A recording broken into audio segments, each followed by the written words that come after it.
welcome to Randoms, where we discuss trending issues ranging from politics to lifestyle to entertainment and lots more. Well, just a little bit of politics and more on the entertainment side. Well, in today's episodes on Random, we will be discussing the topic living in diaspora, a beauty or a scar.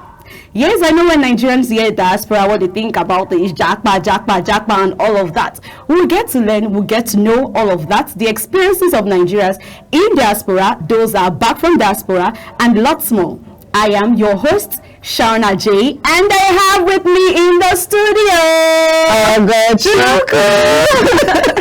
Yes, like I said, when we return from this short break, we would be discussing living in diaspora, a beauty or a scar. So, stay tuned.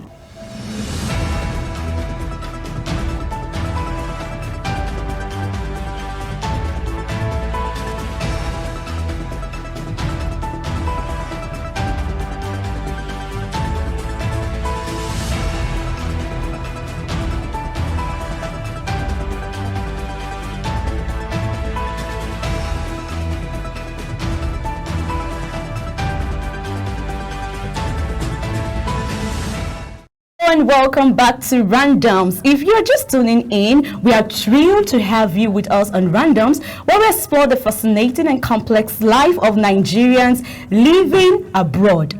Well, today, like I said, we'll dive into the experience of our fellow Nigerians in the diaspora.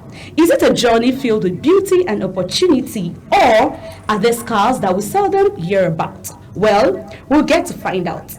On today's episode on Randoms, we'll be having a guest in the studio, and this guest has been in the diaspora for over a decade. She'll be sharing her experiences and challenges with us and lots more. How are you doing, Aisha? I'm very good. Thank you for having me. Oh, you're very welcome. You look so beautiful. You look like someone that has been in the diaspora for over a decade. Thank you. Yes, good. Thank you. Thank you. So, Aisha, from what we know, you've been in the diaspora for over a decade, yes, right? I want you to share your experience. How was it? Did you go there with, work intended, school intended? Mm-hmm. What exactly took you to the diaspora, and where exactly did you go to? Okay, so I have been in New Zealand for, like you said, over a decade, 12 years to be exact. And when I went, I was very young, so I was only 9 years old. And we initially went because of my parents. So my dad was going to be studying in New Zealand, and so I've studied my primary school there. I've done high school, and right now I'm studying there as well. Wow, that's university. A really long time. Very long. Well, you said you went there at the age of 9. I want to believe you have some little memories of when you first got to New Zealand. So I want you to share with us, how were you able to, relate with, because I want to believe that a majority are white. Yes. How were you able to relate with them, knowing that you have a totally different culture, coming as a Nigerian? How were you able to relate with them and cope with living with them? Yeah, so, when you first move, there's that culture shock. Okay. So, I had been in Nigeria. I was born and raised in Nigeria. So when you go there, they do a lot of things different. Even like they drive on the other side of the road, something as simple as that. So it's very good. And at first, it takes time adapting, but now I feel, New Zealand is my home as well.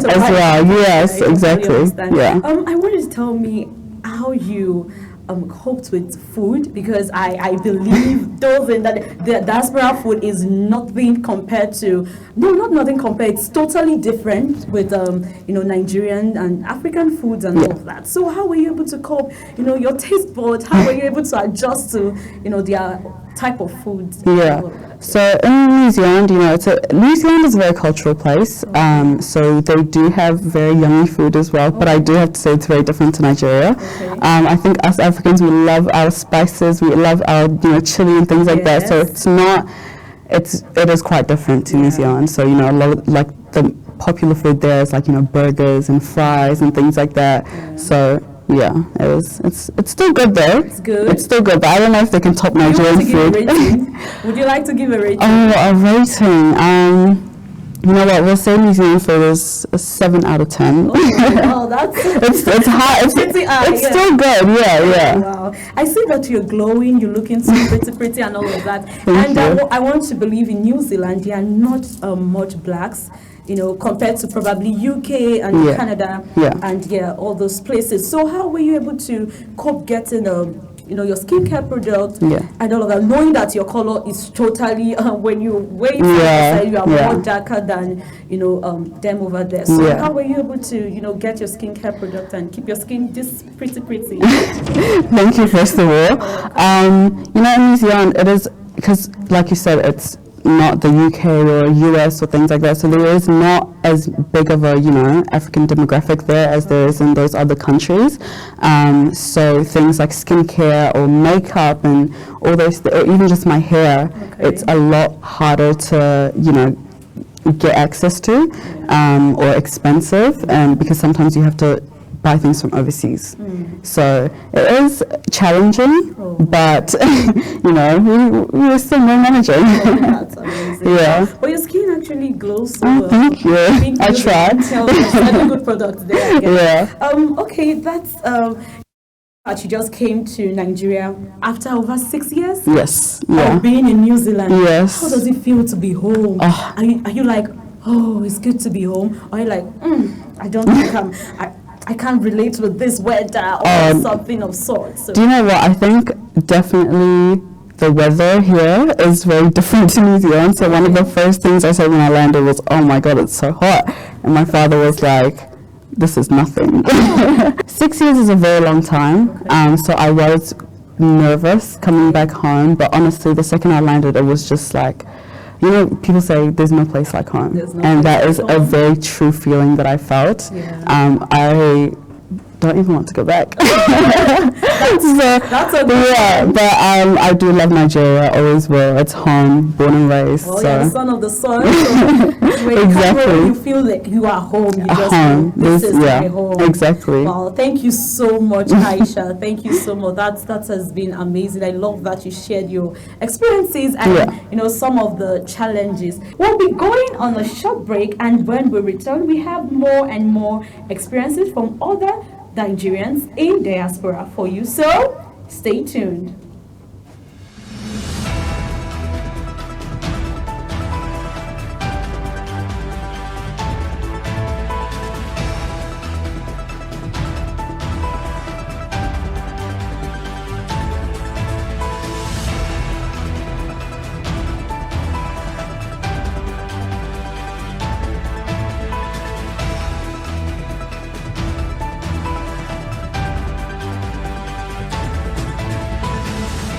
Welcome back to Random. So that was a quick interview conversation with Aisha Bill. We have gathered video feedbacks from lots of Nigerians around the globe to hear their first-hand stories. Let's hear from them.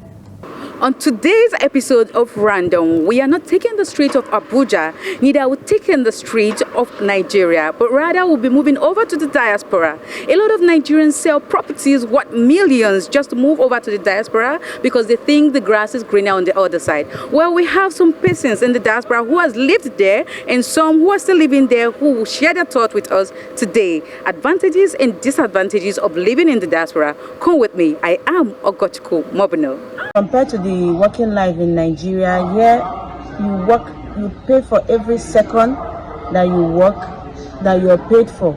While in Nigeria, while working, if you're not busy, you can go chat with your friends.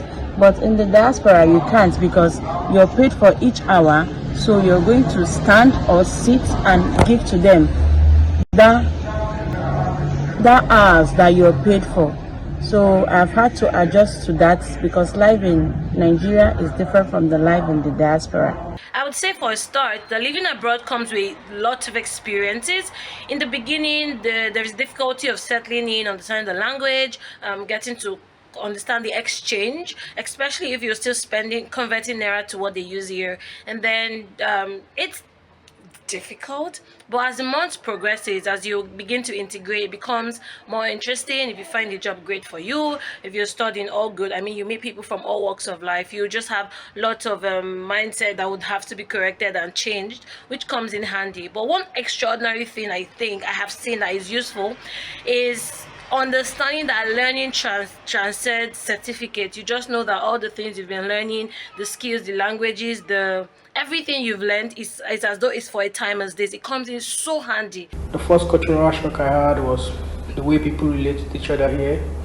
Unlike Nigeria, where you know all your neighbors and you talk to all your neighbors, it's every man for himself over here. So yeah, for people that don't have friends around, that can become depressing. For someone like me that's always social and like to interact with people, it became tough for me, but thank God I had family. Well, we've heard the opinions and challenges and experiences of Nigerians in diaspora. Ogo, how do you feel about that? Well, you're even dressed like one of them. Are you sure you're not coming from the diaspora? I am in it. Well, you know, it's just so funny knowing that we in the country, we in the Nigeria right now, I feel like people in the diaspora are actually having the best experiences. They're having the best day of their life. They're having the best living over there. But hearing from most of them what you're saying, you know that it's actually very, yes, we know that it's actually difficult living in any country, but you know, living in your own country seems to be even more peaceful, more of course, than, you know, living in the diaspora. What do you think about that? Of course, no, I will say that the grass is not always green at the other side. You know, for some persons it's a blessing, and for other persons it seems like a curse. And recently our president commended that home is home and home is the best. There's no place like home, whether you like it or not. There's no place. I don't know. A lot of persons seem to talk about their challenges when they got there, especially blending with other people. You know, the rate of racism right now in other countries, knowing that you're black, you're feeling insecure, you know, all of those things, and it actually affects mentality. A lot of persons, their mental health is being affected because they just feel like, I'm not white like this person, so I don't belong here. But you know, and all of that is not good for we Nigerians. But it's okay. You are there. You are there. I don't know, Nigerians love the sound of jackberry. Like, you know, some could literally go there and they are not even having it easy there. But to come back to your country, you just feel like it is better to, you know, remain there and to be there. Well, the truth is that I feel like the federal government also, they don't even have worries with people migrating to diaspora, because recently we just heard that they actually get about in the last 5 years they got about $99 billion. No, I don't think people in diaspora, and they are aiming on getting 500 million for in August for people in diaspora. So it's benefiting them as much as it's benefiting those that, you know, travel there. I don't think I see it that way. I won't say that the federal government or the government does not bother about people jackpot to other countries, because human resources, we are wasting human resources. If we let them go over there, that's wastage of human resources. Imagine good doctors that we're supposed to have here in the country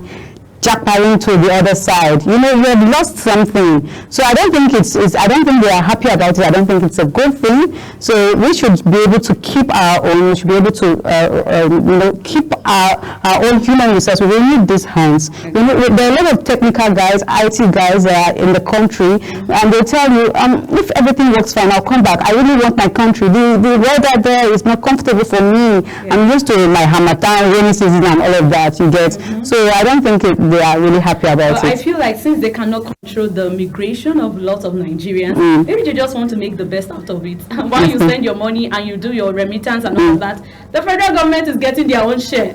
Well, trust us to get opinions of Nigerians on social media. We're going to go on a short break now, and when we return, Ogochukwu has some information on social media by those Nigerians that have been in the diaspora and still are in the diaspora. So stay tuned.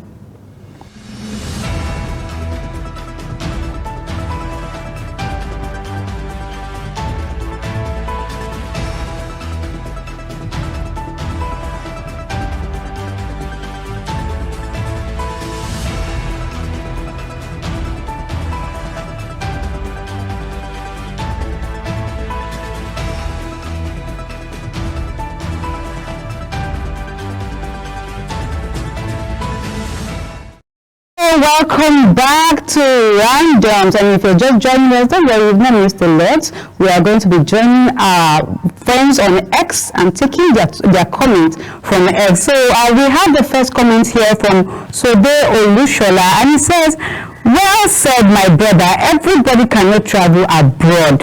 Abroad is only meant for those that believe in traveling out of their country for XYZ reasons. Okay, everybody has a reason to jackpot. Everybody has a reason why they want to leave the country. So it's okay. That's their own opinion. Okay, the next comment is coming from Uzi. That guy Uzi. That guy Uzi says, this is a bitter truth. You jackpot, no job, no house, stay in Airbnb, struggling with weather, but you post pictures to intimidate people in Nigeria. Settle down first now. Oh God, oh my goodness. I'm telling you, they don't care. Jackpot, and you're under the on that bridge. Okay, Jackpot is what Jackpot. Okay. Well, it's okay. This other comment is coming from Joanne. Joanne says, you think those in diaspora are enjoying? I heard you saying something about your, I think Amina's came. Yeah. Okay, maybe some are enjoying. Okay. So much. So the thing is, that's what I'm enjoying. Do you know what it means living away from your people, your language, your weather, your food, your culture, etc.? If things were working well, no one should be fleeing for greener pasture. I'm telling you. Even the greener pasture, sometimes I just feel it's not really green. No. It's not really green. If you ask me, I want to go there for vacation just because I want to travel around the world, but I back to my country. I love my country, please. All right, this is coming from Ugo Joseph. I fled Nigeria because of the repugnant culture in Nigeria and Africa at large. Good roads and light won't fix that. If Nigeria undergoes a cultural revolution that reorientates the rotten mind of the typical Nigeria, maybe I'll consider one leg in on one leg out. I like that. Ugo is a businessman. I like that Ugo use the word reorientate because well, Ugo is a businessman. No, yes. He's a businessman. He's an Igbo man, of course. I think we just need a reorientation of our minds because the few going jackbarring is just like the way out, but there's more. But just finish your It's okay. So this is coming from Talk to V. Talk to V says, our diaspora people won't stop making me laugh. Every day they will be telling us how they miss different food spots at home, but won't relocate back to eat it. If you miss Iyabasira's Wagon or Sky, I can eat it in abundance now. You are just troubling us. You're in trouble. You're stressing us. There can be no better jollof anywhere. You can't taste better anywhere except here in Nigeria, whether you like it or not. Even if you go to the African restaurant or African supermarket and all of that, I don't think it can be as solid as that from I think everything here in Nigeria, I think the weather and everything contributes to the sweetness of the food. How many people in the diaspora they pound yam? How many people use a charcoal stove and even what's it called, firewood? No. That is the taste. Okay, we are going to be taking our last comment from Dayo Agarao. He said, the weird thing about the jackpot discourse is that even in exile, you don't stop thinking about home. You escape it, but pieces of you are there, rooted or moved, stuck, breathing in the ground. Home is home. Home is home. Let's just say it that way. Home is home. The president says there is no place like home. During the interview with Aisha, you could hear she said when she arrived the country, she just there's this joy when you step your leg, your foot into the country. Your country, in as much as she's been away for over a decade, and coming home feels she just knows this is my country. No one can step on my right. It is my birth country. I belong to this nation. So no one can just, No one will tell you, hey, go back to your home. You don't belong here. No. This towards you. Don't jackpot. We're just, we're trying to balance it. So you pick your own. If you find where you want to jackpot, it's fine, but jackpot for a good reason. Don't go and cause nuisance in the other country and then they refer back to Nigerians are like this everywhere. No way. Yeah, and just like the comment you read, you're complaining about the food, the foreign food, and you are not trying your best to come back and eat it. After, some of you prefer to even suffer there, pay taxes, do lots of things there, but when you come to Nigeria and they tell you pay tax, we have lots of you want to fight the system, but you want the system to be good. How is that going to be possible? You can't fight a system when you do not want to, work with, the system to grow. The system to grow and all of that. So please, those in diaspora, we can do better, and those planning to move to, Jackpa and all of that, we can also do better. We'll be going on a short break now, and when we return, we'll be having our final discussion on random. So stay tuned.